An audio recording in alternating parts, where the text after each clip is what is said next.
Welcome to Awesome Movie Year, the podcast where we take a look back at an awesome year for movies, which is every year.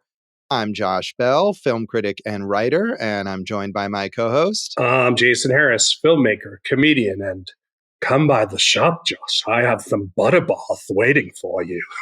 All right, Jason, doing a lascivious sounding impression there of the candy shop owner in this wholesome little film that we're about to discuss. It might have been an interpretation, but it wasn't too many degrees away from what was presented in the film, let's be honest. I suppose so. In this season of Awesome Movie Year, we're talking about the films of 1971, and we're here at our animation pick to talk about The Point, the feature film sort of expansion of Harry Nilsson's album of the same name, which was released in 1970. And this movie features, I think, is it all the songs from the album or most of the songs from the album, at least? I think 7 songs in the film, and the album, I'm not sure if it has. I think it's all of them. I should have counted this. If only we had known we were going to record this ahead of time, and you could have done any research on the whole thing. Yeah. So. Well, I didn't listen to the album separately. Did you? No, but I do like other Harry Nilsson songs that I was disappointed that weren't in here that I thought would have fit perfectly.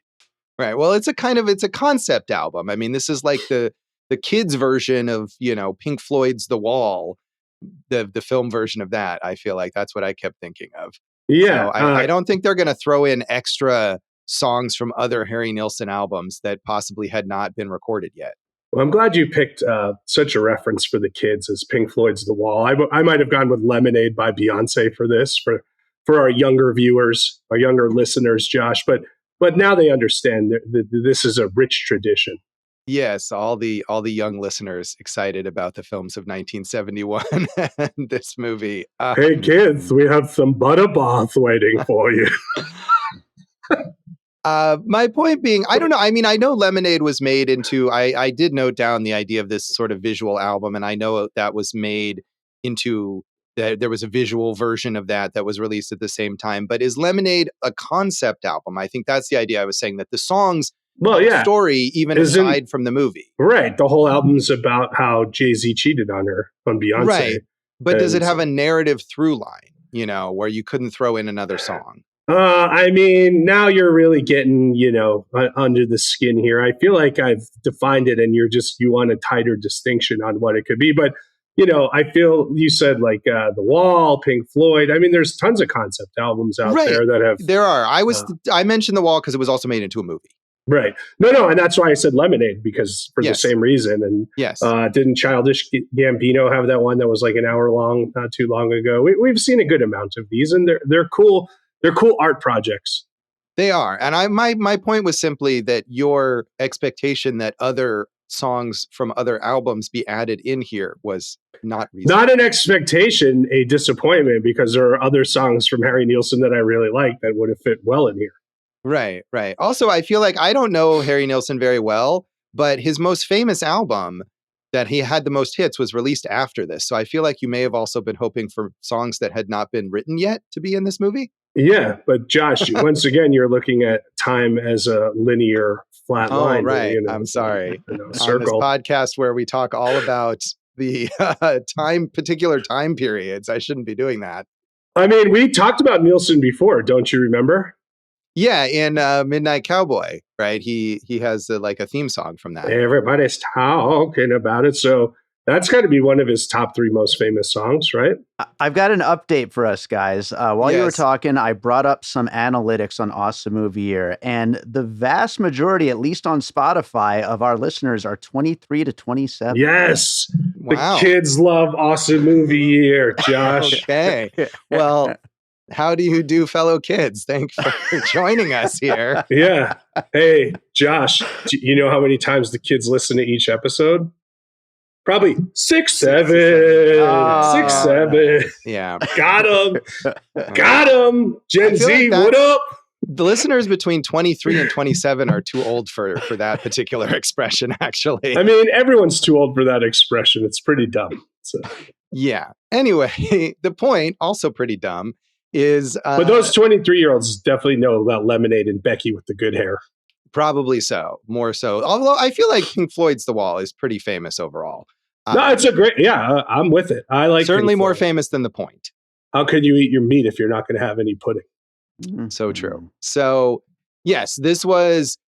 even though the album was released first, it seems like this was all sort of conceived as one singular project, much like Lemonade, where those things I think were released basically at the same time.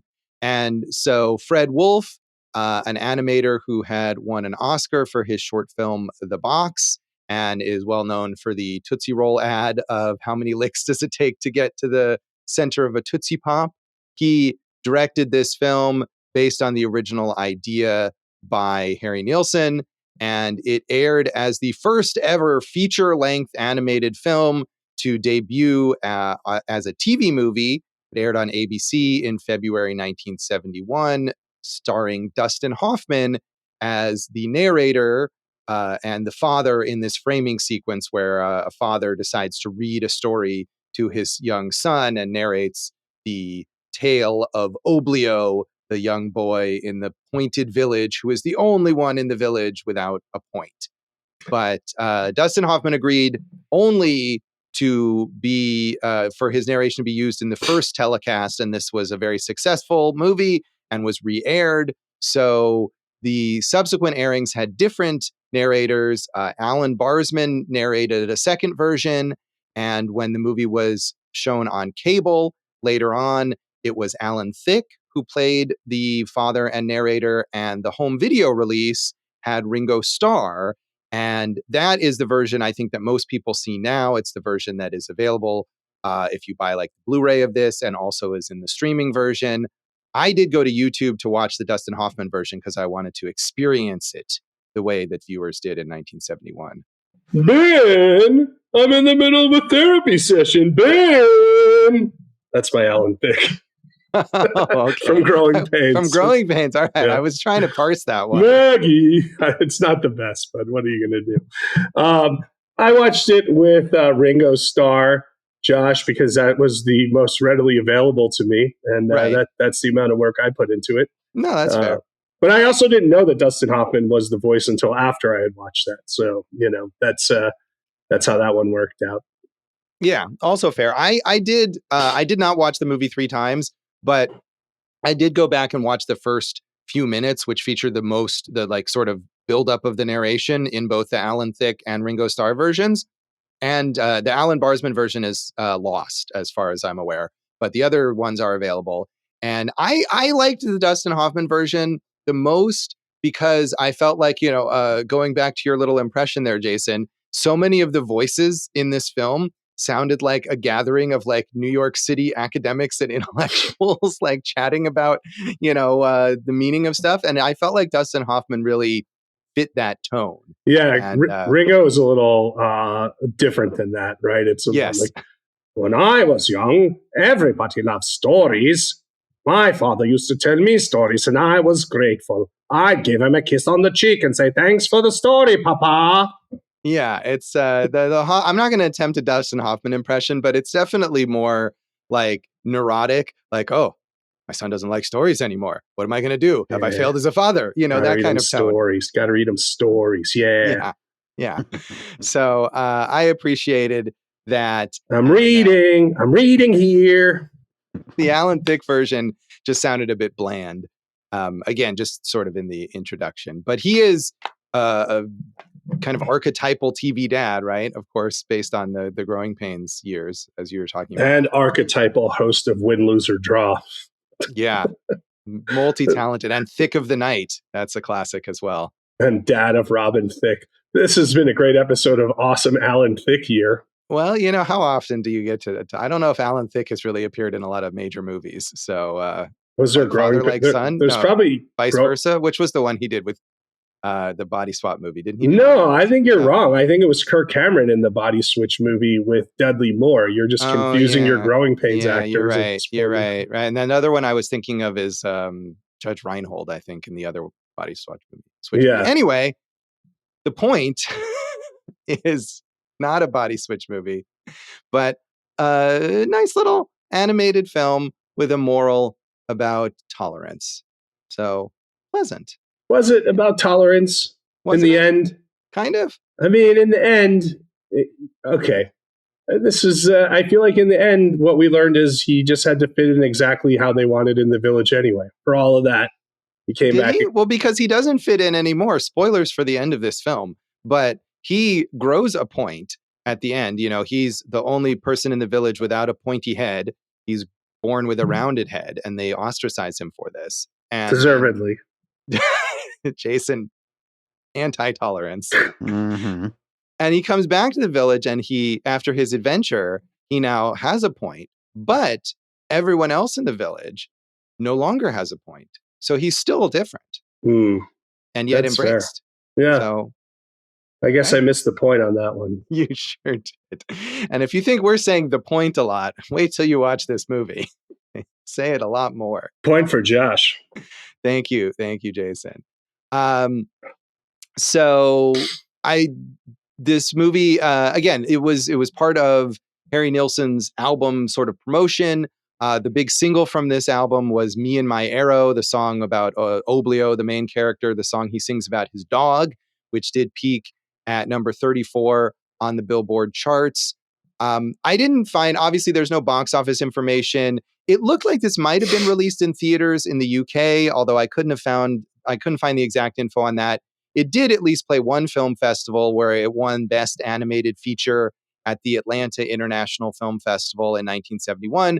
But mainly it was a TV thing. And as we talked about in our episode on Duel, this is like the heyday of the TV movie. So it was a pretty big premiere on TV and got multiple re-airings, as we said, with all those different voice actors in it. Did you think that when we planned this season out, we knew the movies, but I definitely didn't realize how many of these were like movies of the week, TV movies. And I think that's one of the themes of the season is just how kind of important these movies were to American viewing culture. Like, let's all sit around and watch the movie of the week together. Right. Yeah. I didn't think about it because I don't think I knew enough about this movie, or I knew that about Duel, but I hadn't connected the two. But you're absolutely right. This is really the height of that. And I think as we talked about probably in the Duel episode, TV movies from the 70s, a lot of major filmmakers worked on those, and they're interesting now to track down. A lot of them kind of were discarded. They weren't released on home video. They weren't necessarily re-aired or whatever, and they're now ripe for rediscovery. But this is really, this era is the time when that was a huge deal. It's pre-VCR or pre sort of the wide adoption of VCRs. And when you get into the like mid to late 80s, this stuff declines a lot because people have other home viewing options and they don't need the movie of the week. Yeah. But this was you're going to watch this when Bikini Car Wash Company's on. That's a good point. Yeah, a good point. I didn't even mean it that time. Yes. Boobs. So, but yeah, that's absolutely true. And this was a big deal too, because in fact, when I was looking through old newspaper coverage to find reviews of this, I found a lot of listings for this and all of these notices about how the Mod Squad was preempted this week so that the TV movie of the week could be aired slightly earlier in the evening so that children could watch it. So it was a major event, a major TV event for families. I mean, I feel like the children could have learned a lot from the Mod Squad as well. Well, maybe children were watching the Mod Squad. I don't know, but not this week. Instead, they were watching The Point. Mm-hmm. So TV critics also very positive about this film. Kevin Thomas in the LA Times said, by and large, films made for television tend to stick to the genres of the old Hollywood B pictures. But now along comes The Point, which is extraordinary by any measure of cinema art. In short, what is said to be the first full-length animated feature produced especially for TV is a gem, a witty, often stinging allegory to be appreciated by both older children and adults. Throughout his thought-provoking fable, writer Norman Lenzer makes the most of a play on the descriptive and philosophical aspect of the word point, and ticks off a number of cliches and prejudices besides. Yet the point is as entertaining as it is provocative. Oscar-winning Fred Wolf's whimsical cartooning is a delight in itself. Murakami Wolf Productions, responsible for so much imaginative animation in recent years, has done it again. Why don't you just read the whole review at this point? Yikes. I'm sorry that was too long for you, Jason. I agree on the animation. Super fun. Obviously, that style, like you said, how many licks does it take to get to the center of a Tootsie Pop, Mr. Owl? Juan, hatu, hafri. Ooh, that was a good impression. Thank you. That was. I like the animation. I don't feel like this had the juice to sustain the running time. It's a pretty short running time. I mean, it was a 90-minute TV spot, and so I think it's 74 minutes. Yeah, it's quite short. I mean, if they had shaved like 65 minutes off of it, I think we would have been almost right the entire in the sweet thing. spot. It's an 8-minute movie for me. So it would have been more like, I think, I forgot to do this, but Jason, I know you watched The Box, right? The Fred Wolf's short film that won the Oscar. Was that more to your liking at 8 minutes? Yes, it was. Although that could have used some Nilsson songs to up that level right there. So okay. I think, had they combined these two things, we really would have hit on something. So an 8-minute short with 7 Nilsson songs. It could be a montage of songs, but you could just do 2 songs and I'd be happy with it. So Jason wanted just a music video, basically. The kids and their attention spans. Yeah. Yeah, well, maybe all our 23-year-old listeners can point me somewhere on the TikToks to tell me where I can find such things. Right. Yes, I'm sure there's plenty of TikToks for you to check out. So Rick Dubrow in United Press International said, the feature-length cartoon was a gently satirical, wise, and very hip tale for children and adults about a boy born with a round head in a land where everyone else and everything else are pointed. Dustin Hoffman was the narrator, and Harry Nilsson, who thought up the story, wrote and sang the charming, witty songs, with their pointed yet humorous attitude about conformity and tolerance as seen from the young side of the generation gap. Although there were several moments when the tale seemed a trifle stretched out, the script by Norman Lenzer hardly could be improved upon in terms of the basic requirements for such an endeavor: pungency, pleasantries, and a nicely controlled sense of abandonment. Yeah, I mean, when you hear that, right, like the point of view of tolerance as told by the young people, like historically, I'm like, well, yeah, the tolerance is always going to be by the young people. But then you look at what's going on today and, how all these fat idiots are joining ICE and they're young and they're stupid. So F them. Well, I think it's a mistake to make a broad generalization about any generation. I'm sure there are many young people, many of our young listeners who are... The good ones are on our side. I agree with you. Right. It's those sausage-handed, sweaty racists who are on the ICE side, Josh. Yeah, we're not in favor of them. And nor would Harry Nilsson be. No, he would not be. So. Oblio would be very disappointed. I bet Ringo is very disappointed. True. Yeah, Ringo is still around. Harry Nilsson is not. When you heard the name Oblio and Ringo Starr, were you thinking oobla dee, oobla da? It felt a little close to me there. Yeah, I guess so. I wasn't, because again, I didn't listen to the Ringo Starr version, so I wasn't necessarily thinking that. And it's interesting that this has a Beatles connection, even though Ringo's contribution came much later. But Harry Nilsson was a friend of the Beatles and is sort of referred to as the American Beatle, I think, because of the way his music sounds. Well, there's always, Billy Preston was the 5th Beatle. The Beatles said that Harry Nilsson was, they said, who's your favorite rock group or something? And they said Harry Nilsson. So, the more you read about his career, it's fascinating because he didn't tour, right? He wasn't like one of these kind of mainstream, career by numbers guys, but he was so successful because of his talent. It was pretty cool to read about that. Yeah, and he did work with John Lennon and Ringo Starr on some of his studio work. So it has that connection. And I guess, are these songs kind of Beatles-esque? Jason, I think I liked the movie more than you did, but I did not care for the songs. Yeah, I would go back and say these weren't my favorite Harry Nilsson songs either. And maybe that's why I didn't love the movie. But I just felt like it's basically a kid's book. You read it to a kid at night, 15 minutes later, they're asleep, and then you go eat the butter bars by yourself. So that's how that works. But I felt like it's 74 minutes. How many times could you go to that 3-headed Alice in Wonderland rip-off character and get roundabout answers from it? Yeah, I mean, Alice in Wonderland is also a feature-length film, and that works. Yes, Josh, there are many animated feature-length films that work. With a similar kind of story about the young character wandering through this strange world and encountering weird creatures, or it's a Wizard of Oz kind of thing. I feel like it's fine. I mean, he keeps encountering new weird entities for us to be amused by, theoretically. Maybe I wasn't that amused by them then. Well, I was only mildly amused by them, but I think I was less grumpy about this movie than you were. Yeah, but when you say that to me, it makes me more amused than mildly amused. I enjoy when you give me the old onesie twosie right in the belly. Yeah.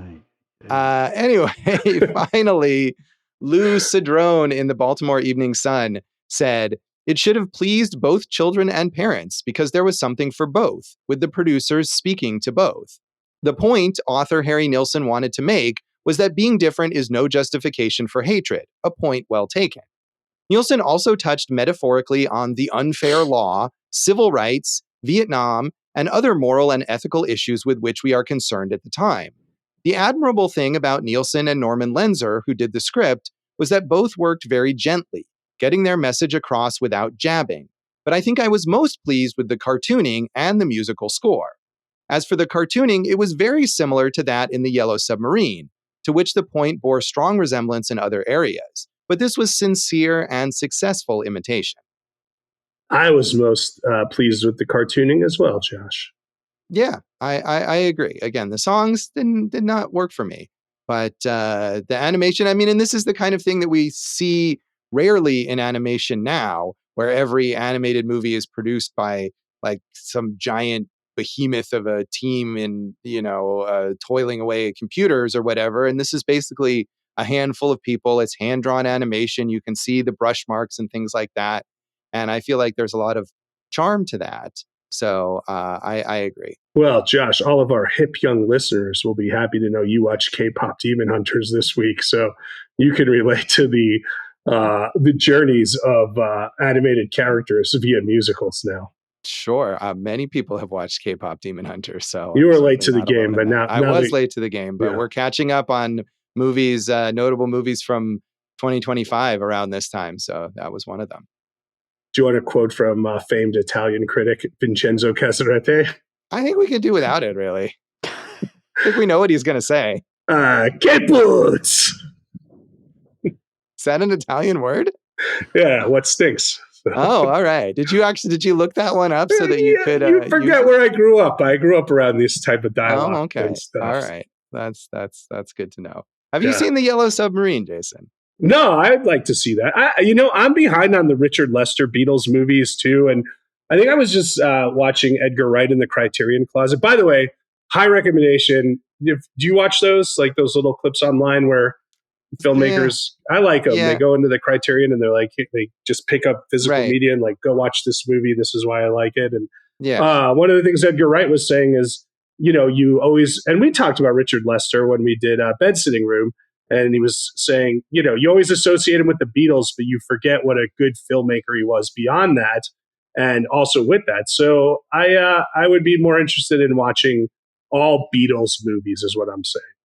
Okay. Richard Lester did not direct The Yellow Submarine, but no, I know that. Beatles, but I was Josh, do I have to build this bridge for you on how I got there? No, I understand what you're saying. I was just asking, so you've not seen The Yellow Submarine. Have you seen it? No, I haven't either. So Dave, have you? I feel like Dave, this is something you would have seen. I'm sure I saw it as a kid, but I do not remember it. It's been a long time. All right. We all live in one. We do. We do. Yeah. Had you seen this? This also seems like something you would have watched. This is one of those movies that as I'm watching it, I'm like, I 100% saw this. But again, it's like not since I was a kid. Okay. Dave, did you ever see Raffi in concert? No. Do you know who Raffi is, Josh? Yeah, of course. I loved Raffi as a kid. My nephew, I think, loves Raffi now. He's still a thing for the kids. Yeah. First concert I ever saw, guys. Nice. I would have loved to see Raffi in concert as a kid, but I think I had a VHS tape of a Raffi concert that I got to watch. I went. It was like a family outing, my family and family friends, and they both had daughters, mine and my brother's age. I think that was the height of my dating career. All right. Real trip down memory lane here for Jason. Oh, yeah. But had you seen The Point before? I didn't even know what this was, but again, I liken it to On Any Sunday.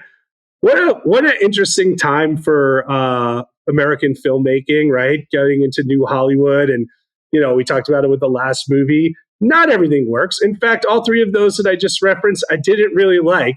But when you research, you're like, whoa, this sounds insane. I want to watch this and check this out. And I think that's what kind of drew us into this. Is it's just such a unique endeavor that obviously had lasting impact beyond this time. Yeah, I think it was, especially with this animation category where it's easy to just look to Disney all the time. It's cool to find something offbeat and different. And it is crazy to watch this and realize this was like a major TV event that, ABC was hyping up. So I had not seen it, nor was I familiar with it before we planned this season. But when I was reading about it, it seemed like this is something we have to check out. And I'm not super familiar with Harry Nilsson's music beyond some of those big hits. But Jason, it sounds like maybe you're a bigger fan of his. I'm not going to say I'm like a Nilsson super fan either. I just know the big ones, and, just from our research. And obviously my dad, an old hippie, and a lover of the singer-songwriters of the 70s. And Nilsson's one of the best. Yeah. Dave, were you a listener, or your parents listeners of Harry Nilsson? Yeah, no, I mean, it's just a name that I've always seen, but I honestly can't even name the songs, but I'd probably recognize them when I hear them. Do you think Wax Trax Records should have a whole singer-songwriter section, Dave? Well, I'd say we probably have all of this stuff. So come on down to Wax Trax. Now, I know you have this stuff, South Decatur. Do you have it in a section like singer-songwriters? No, we have a rock section and we have a folk section, and he's probably in one of the two. Do you have the original vinyl release of The Point with the comic book that it came with? I bet we probably do. Strange tangent, but just the other day, our worker Jerry brought up to the counter to ask me about The Robe and The Trip in a little pile, just those two records. And I'm like, we did both of those on Awesome Movie Year. All right. He had no idea what I was talking about. Make an Awesome Movie Year section, Yeah, that's true. That would be good. Future. We should have something. We could the home away from home for Awesome Movie Year. The Pink House on Decatur Boulevard. Rick's Rax Records. The business that I built only for my son to kick me out and usurp me. Jason, I now know how the gladiator feels. Anything else you want to say about the background of The Point? Well, we covered a lot there, Josh. We sure did. So we'll come back though with some more general thoughts on The Point.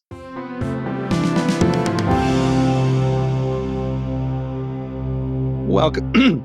Hey, Josh, while you clear your throat, I'll welcome everyone back to Awesome Movie Year. You like to ask the first question, but you asked me if I had anything else to say on the background of it. And I think this is a good place to pick up the conversation. Here's a quote from Nilsson on The Point. I was on acid, and I looked at the trees, and I realized that they all came to points, and the little branches came to points, and the houses each came to a point. I thought, oh, everything has a point. And if it doesn't, then there's still a point to it. Yeah, this movie very much feels like an acid trip. And I think it's funny. I don't know when he gave that quote, but having seen that first in like the Wikipedia entry and then going to the newspaper archive to look up the reviews, and there was some like syndicated article that I saw in tons of newspapers released to promote this movie where they interview Harry Nilsson. And in 1971, when they ask him, where did the idea come from? He says, oh, I don't know. It just came to me out of the blue. I'm not really sure. So he did not talk about dropping acid when he was interviewed in 1971 about this children's film. Do you think that he maybe was being honest and then at a later time did acid and had an acid flashback to this time that he did acid to find the inspiration for The Point? I think he was probably covering up the drug-related origin of this children's film, but anything is possible, really. You know, so many of these kids' movies we watch, I think if you really look at them, you have to figure that the creators were on drugs. Yeah, I mean, this is one of those movies, we're all too young to have watched this as kids when it first aired, but it's the kind of thing that I feel like if you were a small child and watched this on TV, it probably gave you horrific nightmares. Of the animation stuff that we grew up with, it felt the most like Schoolhouse Rock to me. Okay, yeah, I mean, it does have a similar animation style. And rock songs. Yes, that is true. And rock songs. Less catchy songs here. I feel like the Schoolhouse Rock songs are catchier. What's your favorite?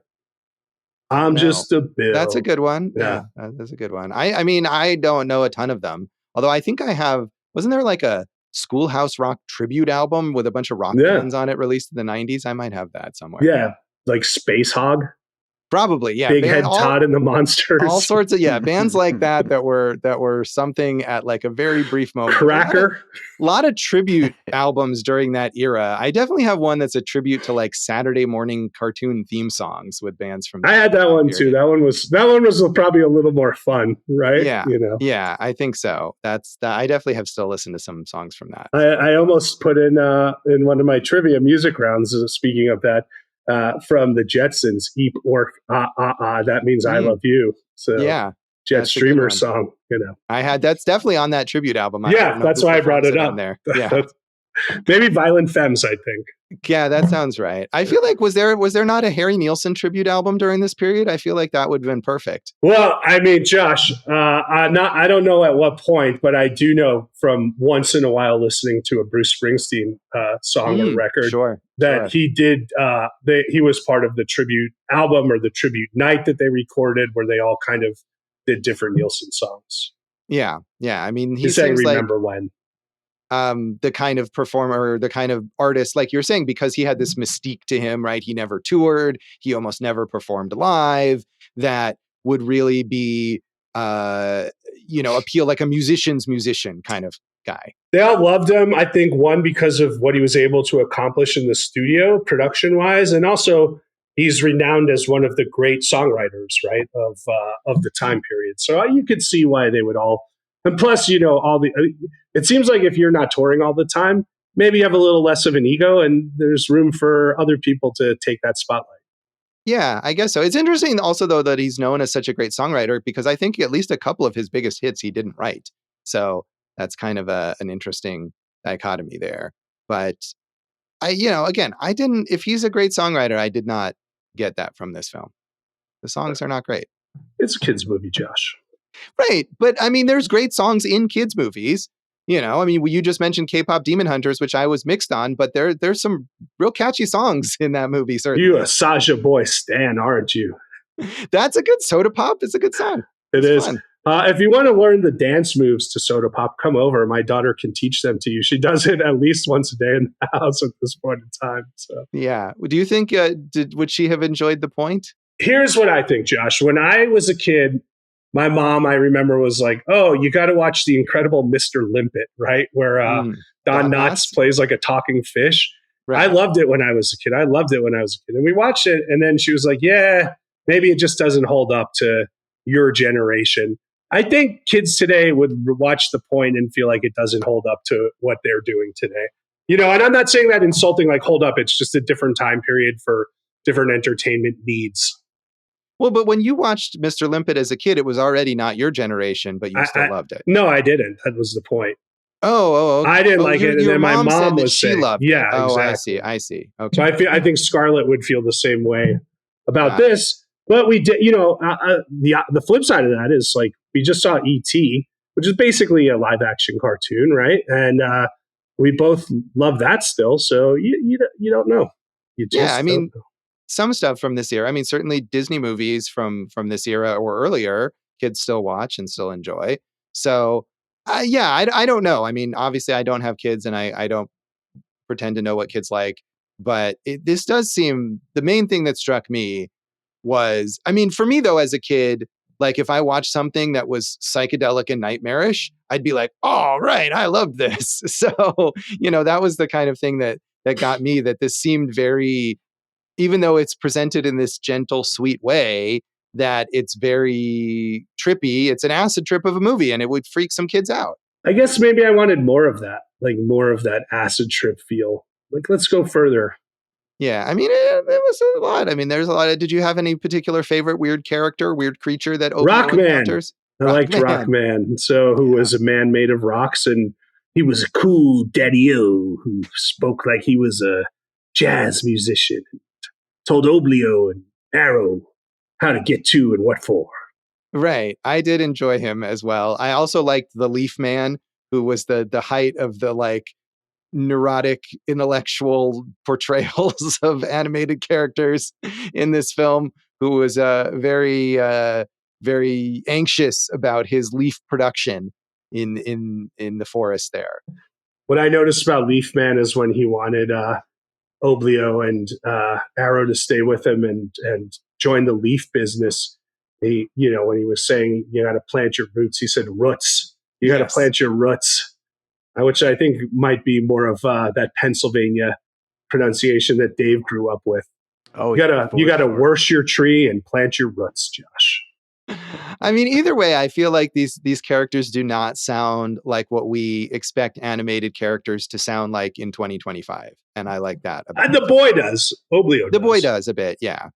Yeah, it's an actual Mike Lookinland is the actor who played Bobby Brady on the Brady Bunch, and is an actual child at this time, so they use that. I don't understand how the Count got this much power. Well, I feel like the Count is sort of like Wormtongue and in The Lord of the Rings, and the king is the ineffectual leader who is being manipulated by his evil advisor. That's kind of my take on it there. He's like Jafar is what you're telling me. Yeah, that's also a good example there. And the king is sort of befuddled and he's a pushover and he feels like the Count must know what he's talking about. So if the Count says that Oblio has been violating the law and must be put on trial, then I guess that must be true. And so we got to put Oblio on trial and banish him from the village. I feel like Oblio's parents were way too chill about their son being banished from the village. That was another thing. They were like sad and crying, like, we're going to miss you, Oblio. But a law's a law, even if we don't like it. And just like accepting of it. I agree with you. I didn't. And none of them knew what was in that forest. True. There could have been boy eating wolves, or wolf eating boys. Either one would have been dangerous. Oblio wouldn't have been ready for either of those things. No. Josh. And there were dangers. I mean, Oblio also seemed remarkably laid back about all the weird stuff that he encountered. But, he almost fell into a bottomless hole at one point. That would be bad. He was clearly on acid the whole time. Maybe the whole town was on acid, really. And that's why they all reacted in this sort of like loopy way to everything that was going on. Josh, if you're saying that they were all on acid and really none of them had any points and they banished this boy, and it wasn't until he came back that they came down from the acid trip where they realized that whether you have a point or not, it doesn't matter. That's quite an interpretation. Could be. Or, maybe they're all on acid except the Count. And that's why, when you're like the only sober person with a bunch of people who are totally wasted and you're like, hey guys, guess what? This is what's happening. And they're like, oh, okay, yeah, sure.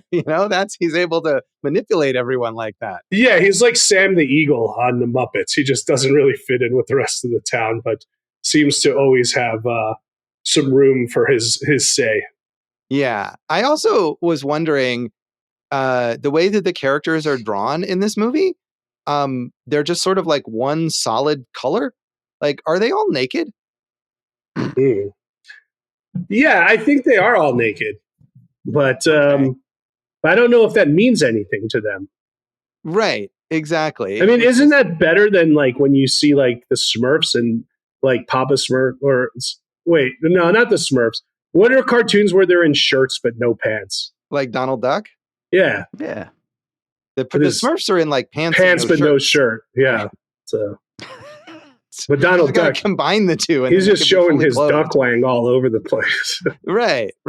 Well, I mean, it was one thing with the sort of like fantastical creatures of the story, but the little boy that the dad reads the story to looks like that too. And I was like, is this little boy naked here? This is inappropriate. You know what? I got to tell you, and I'm not going to mention names. We have friends in town who we all know, and they have kids And I don't know if they're like old hippies or just kind of like very loose with like rules, but like the little kids will go over and they're just like naked playing, walking around, and I'm like, this isn't the best. I'm not really good with this, but it's not my place to tell you what to do, So I don't know who you're referring to, but this is definitely not a house I want to go over to.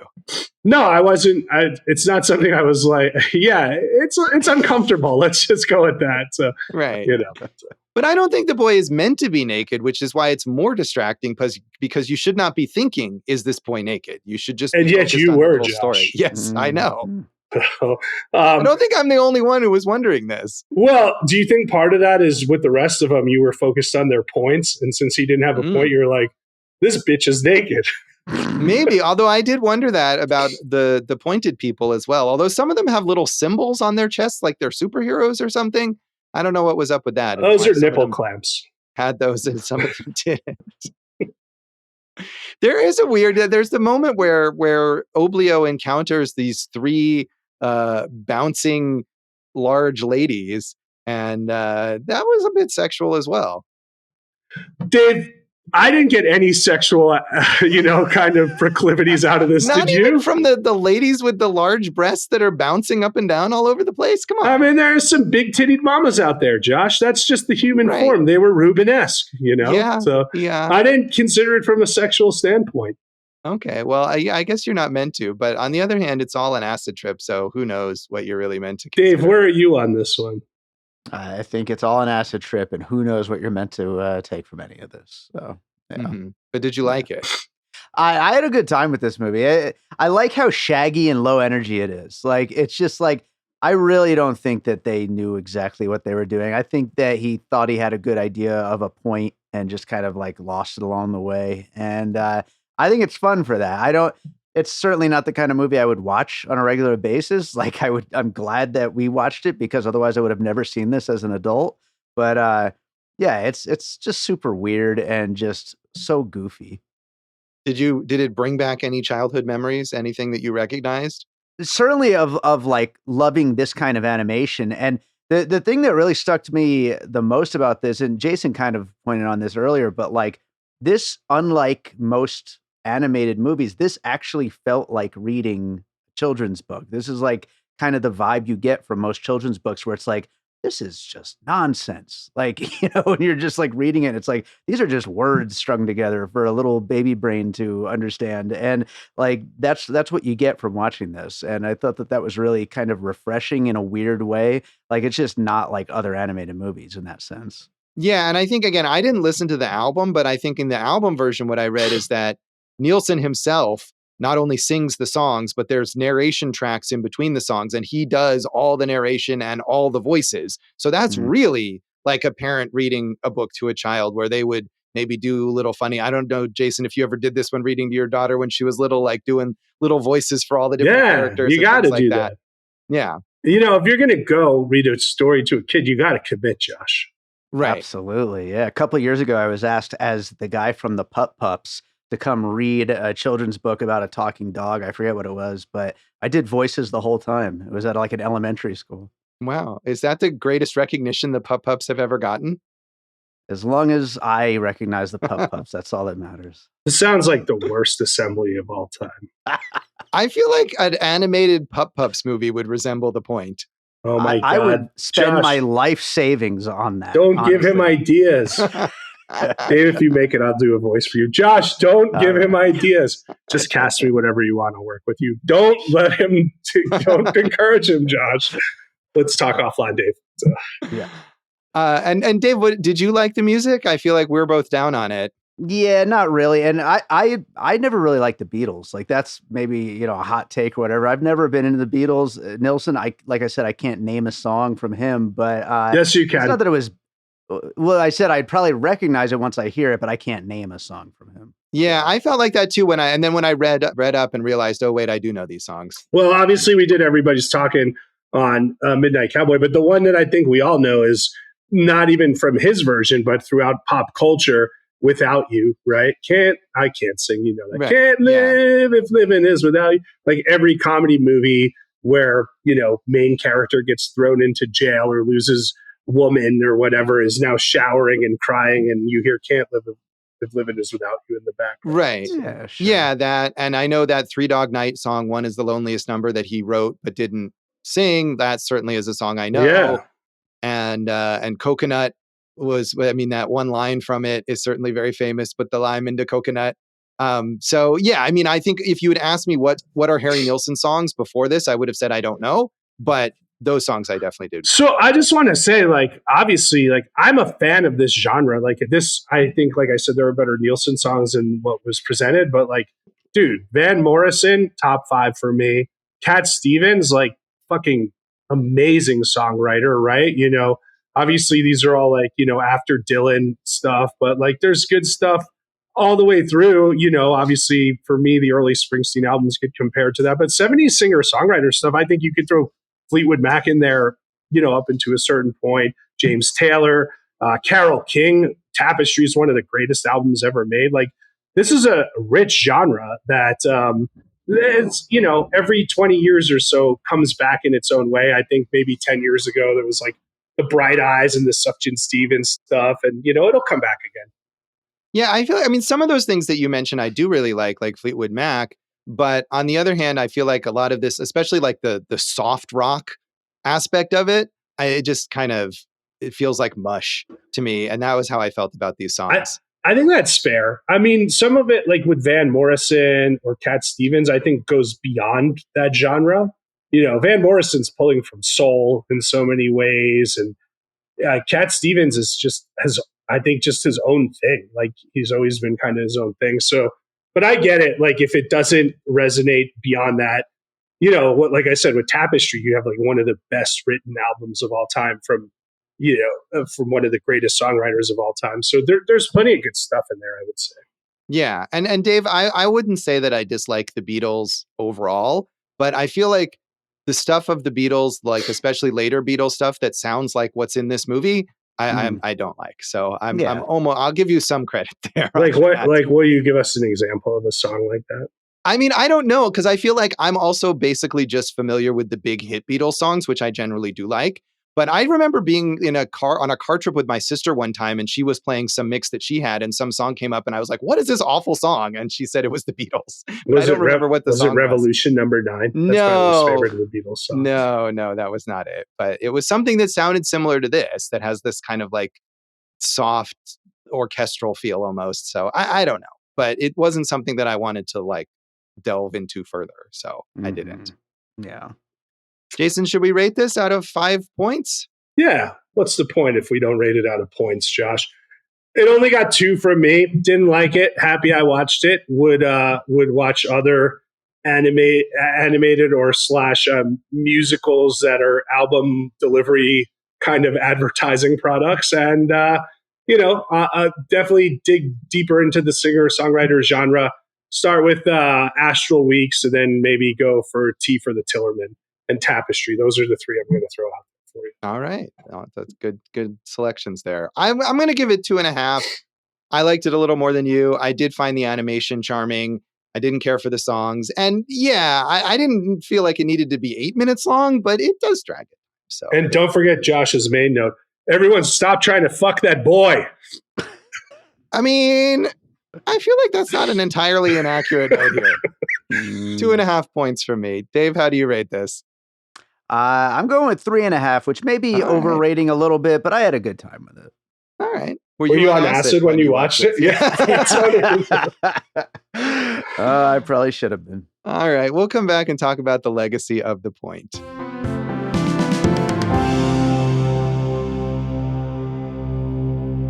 Welcome back to Awesome Movie Year. In this episode of our season on the films of 1971, we are talking about the animated film The Point. And we've talked a lot here already about Harry Nilsson. As we sort of mentioned, Jason, the songs that you might have hoped would be in this film, mostly I think came later. His biggest hit album, Nilsson Schmielsen, was later after this, and that had some of his biggest... Same year, though, right? I think so, or maybe 71. It was 72. Yeah, but it was a little later. I mean, he was really prolific during the 70s. This was the height of his career as a singer-songwriter, and had some of those big hit singles like Without You and Coconut and Jump Into the Fire. But I think, as you can guess from watching this movie and the fact that he wanted to do it in the first place, that he said, let me do this concept album for children that's also an animated movie and also a comic book. He was very experimental. And so he did a lot of different stuff in the 70s, not all of which really worked. And by the end of the 70s, his career was kind of in decline. And he did a lot of other work with film, including acting and some writing. He wrote all the songs for Robert Altman's Popeye, which was a big failure, I think, at the time, but now has quite a cult following, and died young in 1994. So I feel like he's one, as we were sort of saying a bit earlier, who is maybe even better appreciated now, 30 years after his death. I think so. But also part of that is, like, from what I got, he was one of the first people to work with overdub, right? Going and, kind of fusing different genres like Caribbean sounds, playing with the Great American Songbook, the idea of psychedelia and singer-songwriter stuff. So he has 2 Grammys, everybody's talking, and Without You. But obviously, like you said, and also, Josh, the first mashup, you can't do that. So that's pretty cool. I do think the experimentation and the outside the box work and making that into a more mainstream thing is kind of a legacy here with the right. songs. Yeah, I think so. And I mean, you mentioned visual albums, like Lemonade. And I was thinking of, Dave, that Travis Scott one that I know you watched with all those major directors, Circus Maximus. Is that what it was called? Yeah, and that was kind of terrible too. But but I love the idea of doing stuff like that. Yeah, I do too. I feel like it's more common. I mentioned The Wall, which was a big deal, but that was like maybe 1980 or something. It was definitely later than this. So this is one of the earliest examples of that, I think, and was pioneering in that way. Well, Josh, we got to mention Purple Rain, right? That counts as a visual album, I think. Yes, but I feel like also that's less of, just a visual representation of the album and is more attempting to be a real narrative film. But yeah, I think that fits in there as well. You like Trapped in the Closet? I bet Dave has seen Trapped in the Closet. I have it on DVD. We all saw part. I mean, dude, I've seen definite videos from it. I used to watch BET Uncut and 106th in Park. Come on, Josh. These songs were playing a lot then. So. Yeah, I prefer Trapped at the Drive-Thru, the Weird Al parody. Yeah. Of course. I bet Weird Al was a big Harry Nilsson fan. That seems like the kind of music that he would have looked up to, and, that has some wit to it or whatever, or is meant to. So the point itself was adapted a couple of times for the stage, seemingly not super successfully, at one point featuring Davy Jones and Mickey Dolenz of the Monkees. More friends of his. And yes, exactly. And the Monkees also worked closely with Bill Martin, who was the voice of the Rockman. And he was a musician who collaborated with both Harry Nilsson and the Monkees, also was a voice actor. This movie is full of voice actors who just did every iconic animated character for decades. And Bill Martin is actually one of the less prolific ones. He did do the voice of the Shredder on Teenage Mutant Ninja Turtles and was also a screenwriter, worked on Harry and the Hendersons. But Paul Frees, Lennie Weinrib, and Joan Gerber, all of these people are just endless list of credits in animation for decades. It's amazing. Paul Frees, we talked about, I think, in our War of the Worlds episode. He was the reporter on the scene, if I'm not mistaken, and played Boris Badenoff on Rocky and Bullwinkle show. Of the stage adaptations, Josh, in the 70s at the Boston Rep Theater, David Morse, 18 at the time, played Oblio. I don't know about an 18-year-old Oblio. I feel like that's a little weird. Maybe it's a little. Maybe it was a more risque version in those big bazoomed women's. Now it made a little more sense. I guess I feel like 18-year-old Oblio would have been Oglio. He would have been ogling those women. That didn't work at all. It was a good effort, though. Thank you. Hey, Josh, Bobby Brady. Besides being in the Towering Inferno, besides the Brady Bunch, he was the Brady Bunch Hour, the Brady girls get married, a very Brady Christmas, the Bradys, growing up Brady, and a very Brady renovation. Are the Bradys the most loved television family in American history? They're maybe the most revived television family in American history, though. That's Mike Lookinland is the actor who played Bobby Brady. But yeah, I mean, it's interesting. I feel like he's not the only one of those actors from the Brady Bunch where you look at their career and like 90% of their career is just playing the Brady character in other various projects related to the Brady Bunch. Josh, we mentioned Fred Wolf, the director, won the Oscar for The Box, and we talked about the How Many Licks. But you want to talk about animation royalty? He directed Alvin and the Chipmunks, the California Raisins, which was its own type of thing, DuckTales, Flintstones, Speed Racer. Plenty of good stuff there. New Adventures of Speed Racer. Yeah. He worked on a lot of TV shows and early TV specials, Free to Be You and Me. And the thing I remember, I did not watch The Point as a kid, but what I did watch as a kid was Puff the Magic Dragon, the special that he directed, as well as a couple of sequels of that. And that was definitely something where, as a kid, it sort of like freaked me out, but also like fascinated me. And, based on talking about adapting music, singer-songwriter stuff based on the Peter, Paul, and Mary song. And I definitely was like, I still will listen to that song and it's sort of freaky to me in a way. Yeah, man. Exactly. That was my response to it as a 6-year-old or whatever. Well, I got nothing after that one. This is a new phobia I didn't know that you had, but I'm enjoying it. And it wasn't a phobia. See, it's not like afraid. It's like kind of like it's weird and mystical almost, and like some sort of otherworldly thing. And I'm intrigued by it, not afraid of it. Drugs, right? And I didn't take any drugs, so that was just the Puff the Magic Dragon was my drug. Puff the Magic Dragon was a lot of people's drugs, just not in the same way as you're referring to. Mine was the literal Puff the Magic Dragon, not the metaphor there. Yeah.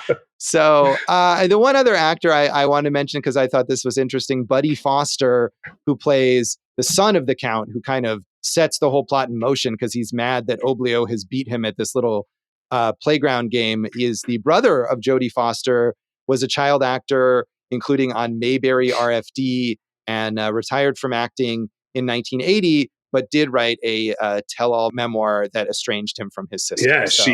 he outed her in it or something like that. Yeah, so. He did.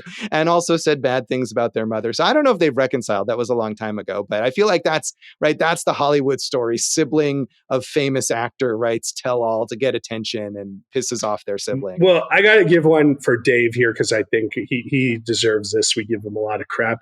Joan Gerber, who played Oblio's mother, who was in tons of animated stuff as a voice actor. So the toughest job she ever had, Dave, as a voice actor, was playing all the children in a Japanese train wreck for a Godzilla television episode. Well, that sounds like a lot of fun for sure. Yeah. Is that the animated Godzilla TV show? I guess that would be. Must be. Yeah, absolutely. Which those were always awesome. Yeah. All right. Well, on that note, that is The Point, and that is this episode of Awesome Movie Year. You can give us the point of something online and on social media. What is the point? Give us the point of online. I don't know. Give it to us all, guys. Try to find the point of our social media presence. Yeah, why not? We're at awesomemovieyear.com. Awesome Movie Year on Facebook and the Gram. I'm Jason Harris, comedy, all the things. Go for Jason on Letterboxd. And Josh, tell them what they do if they watch one of our movies on Letterboxd. You tell them, Josh. If you watch a movie, this movie, or any of the movies that we talk about on the show, tag your review Awesome Movie Year on Letterboxd. We would love to know what you think. You can find me at Signal Bleed on Letterboxd and on Blue Sky. You can find some old things from me at joshbellhateseverything.com and at Josh Bell Hates Everything on Facebook. And check out our producer, David Rosen's awesome podcast, Piecing It Together. Check out Piecing It Together wherever you listen to podcasts and follow us on social media at Piecing Pod. Jason, what's in our next episode? Hey, Josh, this is serendipitous. It's my pick next. It's a great film. We're finally talking about Hal Ashby, one of my favorite movies, Harold and Maude, soundtrack by Cat Stevens. All right. So more 70s singer-songwriter stuff to come. Tune in next time for Harold and Maude, and thanks for listening to Awesome Movie Year. Thank you for listening to Awesome Movie Year.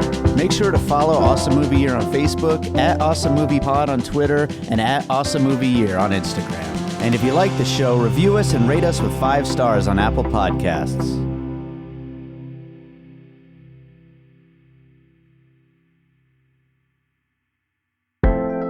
An All Points West production, produced by David Rosen in Las Vegas. Dave, I have a challenge for you at Wax Trax Records. Okay. The point was when it was released on vinyl, came with a small comic book. I want to see if you have that at Wax Trax. I just asked him that earlier. Yeah, he did ask me that earlier, but yes, I really? will. Did I miss that whole thing? Just cut that whole. We had a whole discussion about. Just cut that. I don't remember that, and I was here the whole time. I honestly have no recollection of that. I think you tripped me up with your sexualizing of the point. It was before that. It was earlier. Man, I got nothing then, Josh. Let's just let me take that again.